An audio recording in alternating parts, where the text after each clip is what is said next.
और S-400 की पहली खेप भारत पहुंच चुकी है। पहली S-400 रेजिमेंट भारत पहुंच चुकी है। हाल ही में हुई रशिया के राष्ट्रपति पुतिन की भारत यात्रा में एक बात जो जोरों पे थी वह थी S-400 की डिलीवरी।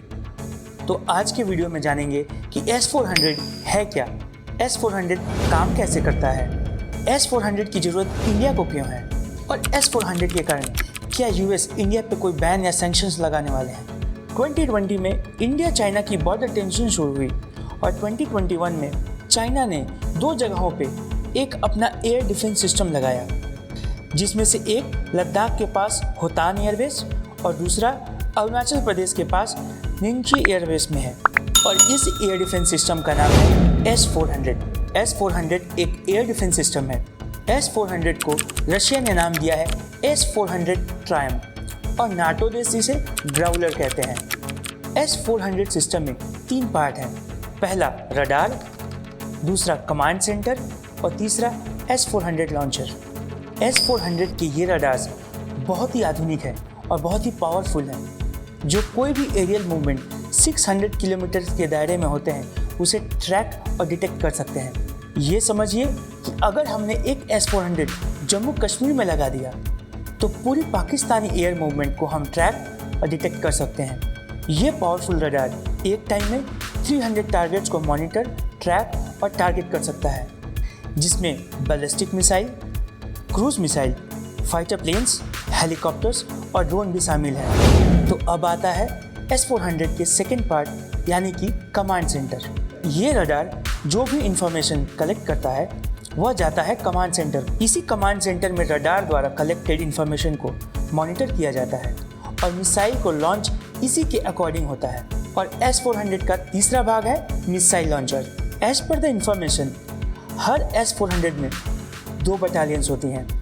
हर बटालियंस में 8 लॉन्चर होते हैं और हर लॉन्चर में होती है 4 ट्यूब्स। और आप जो ये ट्यूब्स देख रहे हैं, इन ट्यूब से ही मिसाइल्स लॉन्च होती हैं। ये मिसाइल 4 टाइप की होती हैं। पहली 400 किलोमीटर टारगेट की मिसाइल, दूसरी जिसकी रेंज 250 किलोमीटर की है, तीसरी मिसाइल की रेंज 120 किलोमीटर को टारगेट कर सकता है और चौथी मिसाइल की रेंज सिर्फ 40 किलोमीटर को रखा गया है। और इस वेराइटी ऑफ मिसाइल के होने के कारण S-400 मिसाइल डिफेंस को और भी घातक बनाती है और शायद इसीलिए इसे most lethal air defence system in the world कहा जाता है। S-400 डिफेंस सिस्टम की सबसे खास बात यह है तो ये एक प्लेस से दूसरे प्लेस पे किसी भी वेदर, किसी भी कंडीशन और किसी भी टाइम पे इसे मूव किया जा सकता है और इसीलिए ये दुश्मन को चकमा देने में सक्षम है। और इस S-400 मिसाइल डिफेंस सिस्टम की सबसे खास बात यह है कि इसे सिर्फ 5 मिनट के अंदर रेडी किया जा सकता है मिसाइल लॉन्च के लिए। लेकिन ये क्वेश्चन है कि आखिरकार इस S-400 की जरूरत हमें पड़ी क्यों। 2014 में चाइना ने रशिया से S-400 खरीदा और इंडिया के लिए यह जरूरी हो गया कि वो इंडिया अपने एयर डिफेंस सिस्टम के लिए, अपनी डिफेंस के लिए S-400 खरीदे। लेकिन क्वेश्चन तो यहीं पे आता है कि आखिरकार इंडिया और चाइना के S-400 में ज़्यादा असरदार है कौन। रशिया और India is part of a group called MTCR और चाइना इस ग्रुप का पार्ट नहीं है।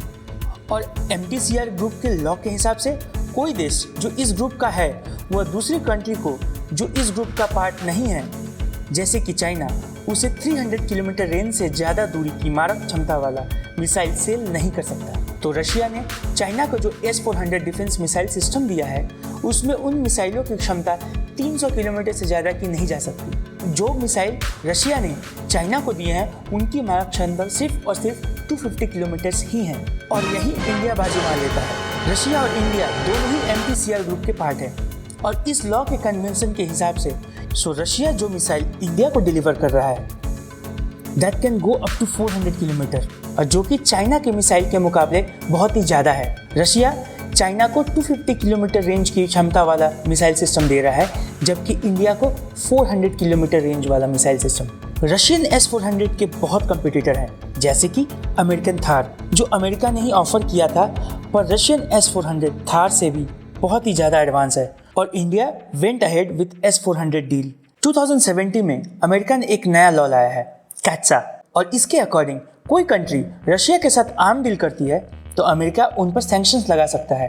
और ये ध्यान रहे कि ये सैंक्शंस यूएन सैंक्शंस नहीं होंगे, ये यूएसए सैंक्शंस होंगे। ये सैंक्शंस डिफरेंट टाइप के सैंक्शंस होते हैं। अमेरिका चाहे तो वो क्रेडिट लाइन को इंडिया के साथ बंद कर सकता है, वो इंपोर्ट एक्सपोर्ट का बिजनेस इंडिया से भी बंद कर सकता है। ऐसे बहुत सारे सैंक्शंस इंडिया पे लगाया जा सकता है। चाइना और टर्की ने रशिया से इस आर्म डील को किया था और इसके जवाब में अमेरिका ने चाइना और टर्की दोनों पे ही सैंक्शंस लगा दिए, जबकि टर्की अमेरिका का अलाई पार्टनर देश है। मार्च 2021 में US defence secretary India visit पे आए थे। तब he has warned India that US may invoke CAATSA, but Indian government has its own reason to go ahead with this arm deal because India को लगता है कि इंडिया स्वतंत्र है अपनी संप्रभुता की रक्षा के लिए और उसके लिए जो भी आर्म्स डील जिस भी कंट्री से करना हो वह करेगा। और इंडिया ने अभी तक इसे डिप्लोमेटिकली बहुत अच्छे से हैंडल किया है, क्योंकि अभी तक इंडिया के ऊपर यूएस ने कोई सैंक्शंस नहीं लगाया है। आने वाले समय में ही ये पता चलेगा कि क्या यूएस इंडिया के ऊपर कोई बैन लगाने वाला है या नहीं, क्योंकि S-400 की डिलीवरी नवंबर महीने से ही स्टार्ट हो चुकी है। In further course of actions of US हमें पता चलेगा कि क्या इंडिया डिप्लोमेटिकली इस इशू को हैंडल कर रहा है या US will invoke CAATSA on India. लेकिन ये बात तो माननी पड़ेगी कि S-400 एक बहुत ही ज़्यादा ज़रूरी एयर डिफेंस सिस्टम है जो इंडिया को चाहिए अपने डिफेंस के लिए, और Indian government is eyeing on S-500 missile system also. और इंडिया ऐसा पहला फॉरेन कंट्री होगा रशिया के लिए who is eyeing to buy this S-400 missile from Russia. अगर आपको ये जानकारी अच्छी लगी हो, press the like button, subscribe to our channel political Gapshap, और हम ऐसे ही न्यूज़, ऐसे ही कंटेंट्स आपके लिए लाते रहेंगे जो आपके लिए आपकी भाषा में इजी टू अंडरस्टैंड हो। If you have any queries, any suggestions, do comment in. मिलता हूँ अगले वीडियो में, तब तक के लिए नमस्कार।